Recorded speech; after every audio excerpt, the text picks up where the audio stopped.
ವಿಧಾನಸಭೆಯಲ್ಲಿ ಜೋರಾಗ್ತಾ ಇದೆ ವಿಬಿಜಿ ರಾಮ್ಜಿ ಕಾಯ್ದೆಯ ಕಿಚ್ಚು. ಕಾಯ್ದೆ ವಿರೋಧಿಸಿ ಸಿಎಂ ನಿರ್ಣಯ ಓದಿದ್ದಕ್ಕೆ ವಿಪಕ್ಷಗಳು ಆಕ್ರೋಶಗೊಂಡಿದ್ದಾರೆ.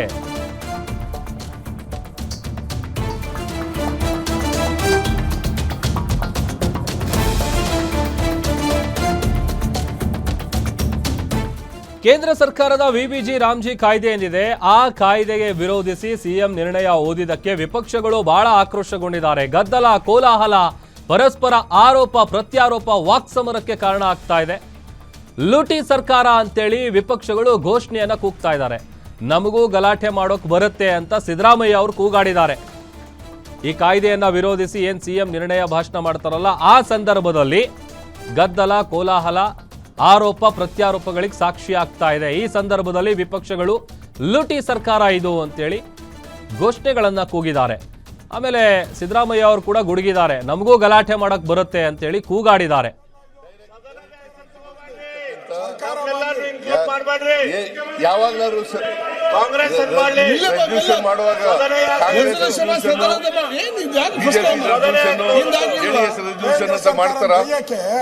ಕೇಂದ್ರ ಸರ್ಕಾರ ಗೊತ್ತಿರ್ಬೇಕಲ್ಲ ನಿಮ್ಗೆ, ನೀವು ಸೀರಿಯಸ್ ಆಗಿದ್ದೀರಿ. ಸರ್ಕಾರ ಹೊಟ್ಟಿದೆ, ಜಗಳಗಂಟಿ ಸರ್ಕಾರ. ಮತ್ತೆ ನೀವು ಮಾತಾಡಿ, ದುಡ್ಡು ತರಕ್ಕೆ ಯೋಗ್ಯತೆ ಇಲ್ಲ. ಮತ್ತೆ ಮಾತಾಡಿ, ಹಣ ತರ ಯೋಗ್ಯತೆ ಇಲ್ಲ. ಮತ್ತೆ ಮಾತಾಡಿ, ಯೋಗ್ಯತೆ ಇಲ್ಲ. ಮಾನ್ಯ ಅಧ್ಯಕ್ಷರೇ, ಇದ್ರ ಬಿಟ್ಟು GST ಈ ಕಾಯ್ದೆ ಇದೆಯಲ್ಲ, ಈ ಕಾಯ್ದೆ ಗ್ರಾಮೀಣ ಪ್ರದೇಶದಲ್ಲಿರ್ತಕ್ಕಂಥ ಮಹಿಳೆಯರಿಗೆ, ದಲಿತರಿಗೆ, ಹಿಂದುಳಿದವರಿಗೆ, ಆದಿವಾಸಿಗಳಿಗೆ, ಸಣ್ಣ ರೈತರಿಗೆ ಗ್ರಾಮೀಣ ಪ್ರದೇಶದ ಮಹಿಳೆಯರ ಹೆಸರಲ್ಲಿ ಕೆಲಸವನ್ನು ಕೊಡ್ತಾ ಇದ್ದಂತ ಒಂದು ಕಾಯ್ದೆ. ಕಾಯ್ದೆ ಯಾಕಪ್ಪ ಅಂತಂದ್ರೆ, ಯಾಕೆ ಇರಬೇಕು ಅಂತಂದ್ರೆ, ವಿರೋಧ ಮಾಡ್ತಾ ಇದ್ದೀರಾ. ಸಂವಿಧಾನದ ಹಕ್ಕನ್ನ, ಗಾಂಧಿ ಹೆಸರಲ್ಲೇ ಲೂಟಿ ಮಾಡ್ತಾ ಇದ್ದೀರಾ. ಸಂವಿಧಾನದ ಹಕ್ಕನ್ನ ಕೊಡ್ತಾ ಇದೆ. ಸಂವಿಧಾನದ ಹಕ್ಕನ್ನ ಈ ಯಾರೇ ಒಬ್ಬ ವ್ಯಕ್ತಿ, ಹಳ್ಳಿಗಾಡಿನ ವ್ಯಕ್ತಿ ಅವರ ಸ್ಥಳದಲ್ಲಿ, ಅವರ ಗ್ರಾಮ ಪಂಚಾಯತಿನಲ್ಲಿ ಅರ್ಜಿ ಹಾಕಿದ್ರೆ ಕೆಲಸ ಕೊಡ್ಲೇಬೇಕು. ಕಳ್ಳಬಿಲ್ ಮಾಡ್ತಾ ಇದ್ರು, ಕೆಲಸ ಕೊಡ್ಲೇಬೇಕು. 3 ದಿನ ಕೆಲಸ. ನಾವು ಕೂಡ ಗಲಾಟೆ ಮಾಡೋಕೆ ಬರ್ತದೆ. ಗಲಾಟೆ ಮಾಡಿ ನೀವೊಬ್ಬರಿಗೆ ಗಲಾಟೆ ಮಾಡೋದು ಬರೋದು, ನಾವು ಗಲಾಟೆ ಮಾಡೋದು ಬರೋದು. ನಿಮಗಿಂತ ಜಾಸ್ತಿ ಜನ ಇದ್ದೀವಿ. 140 ಜನ ಇದ್ದೀವಿ. ಏನೇನು ಈಗ ಏನ್ ಮತ್ತೆ ಮಾತು ನಿಮಗೆ ಚರ್ಚೆ ಮಾಡಿ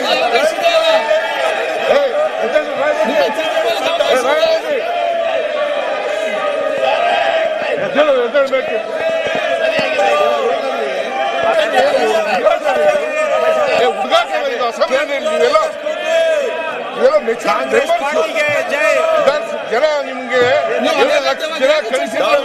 ಬಿಜೆಪಿ ನಿಮ್ ಕೇಳ್ಬೇಕಾದ್ರೆ ಬಿಜೆಪಿಗೆ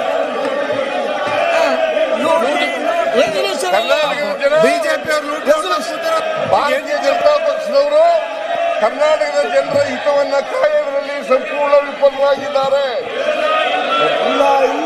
RSS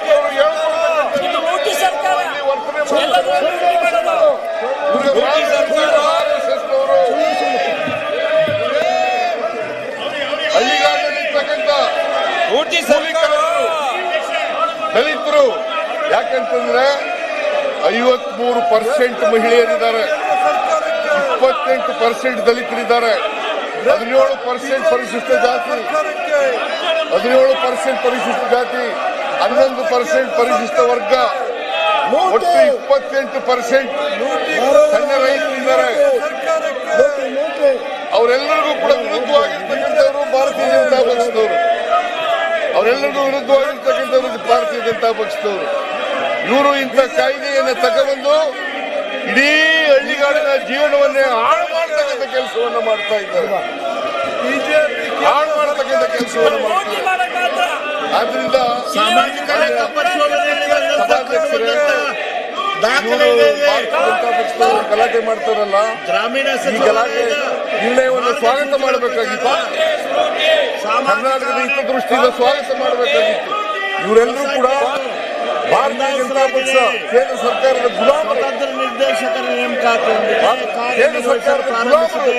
ಅವ್ರು ಹೇಳದಂತೆ ಕೇಳ್ತಕ್ಕಂಥ ರೀತಿಯಲ್ಲಿ ವರ್ತನೆ ಮಾಡ್ತಕ್ಕಂಥದ್ದು ಅತ್ಯಂತ ಖಂಡನೀಯ ಅಂತಕ್ಕಂಥ ಮಾತುಗಳನ್ನು ಹೇಳಲಿಕ್ಕೆ ಬಯಸ್ತಾ ಇದ್ದಾರೆ. ಮೂಲಕ ಪರಿಶೀಲಿಸುವುದು ಅದರಿಂದ ಸಾಮಾಜಿಕ ಲೆಕ್ಕ ಪರಿಶೋಧನೆಯ ಮುಖ್ಯ ಉದ್ದೇಶ. ಪ್ರತಿ ಗ್ರಾಮ ಪಂಚಾಯತಿಯ ಲೆಕ್ಕ ಪರಿಶೋಧನೆಯನ್ನು ವರ್ಷದಲ್ಲಿ 2 ಬಾರಿ ಮಾಡಲಾಗುತ್ತದೆ. ಈಗ ಬಡವರ ವಿರೋಧಿ ಈಗ ಸದನವನ್ನು ಬಡವರ ವಿರೋಧಿ 3 ಗಂಟೆ 45 ನಿಮಿಷಕ್ಕೆ ಪ್ರಾರಂಭಿಸಲಾಗುವುದು.